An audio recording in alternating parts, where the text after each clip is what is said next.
বাংলাদেশে কোরবানির ঈদ মানেই গরু, ছাগল, ভেড়া কিংবা মহিষের হাটে ভিড়। কিন্তু কখনো কি ভেবেছেন মরুর বালুকায় বিচরণকারী উট কিংবা দুম্বা কিভাবে এই সবুজ বাংলার কোরবানির হাটে জায়গা করে নিচ্ছে?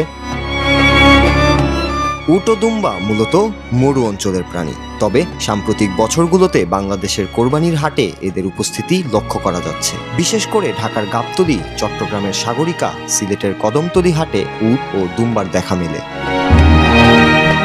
এগুলো সাধারণত মধ্যপ্রাচ্য বা আফ্রিকা থেকে আমদানি করা হয়, যদিও কিছু খামার এখন দেশেই স্থানীয়ভাবে দুম্বা পালনের চেষ্টা করছে।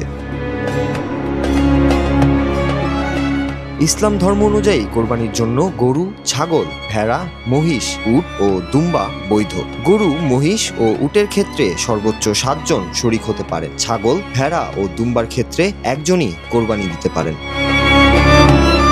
উট ও দুম্বা কোরবানির মাধ্যমে অনেকেই ধর্মীয় ঐতিহ্য রক্ষা ও বৈচিত্র্য আনতে চান। উট ও দুম্বার দাম তুলনামূলকভাবে বেশি। একটি উটের দাম 8 থেকে 30 লাখ টাকা পর্যন্ত হতে পারে, আর দুম্বার দাম 1 থেকে 5 লাখ টাকার মধ্যে। উচ্চ মূল্যের কারণে এগুলো সাধারণত ধনী ব্যক্তিরা কোরবানি দেন, তবে কোরবানির হাটে উট ও দুম্বা দেখতে সাধারণ মানুষের আগ্রহ কম নয়। কোরবানির মূল শিক্ষা হলো ত্যাগ। উট ও দুম্বার মতো ব্যতিক্রমী পশু কোরবানি দিয়ে কেউ কেউ সমাজে নিজের অবস্থান প্রদর্শন করতে চান। তবে আমাদের মনে রাখা উচিত, কোরবানির মূল উদ্দেশ্য সৃষ্টিকর্তার সন্তুষ্টি অর্জন, লোক দেখানো নয়।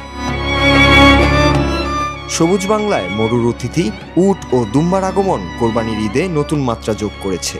তবে কোরবানির পশু যাই হোক না কেন, আমাদের মনে রাখা উচিত, এই উৎসবের মূল শিক্ষা হলো অন্তরের পশুত্বকে কোরবানির মাধ্যমে ত্যাগ ও সৃষ্টিকর্তার সন্তুষ্টি অর্জন।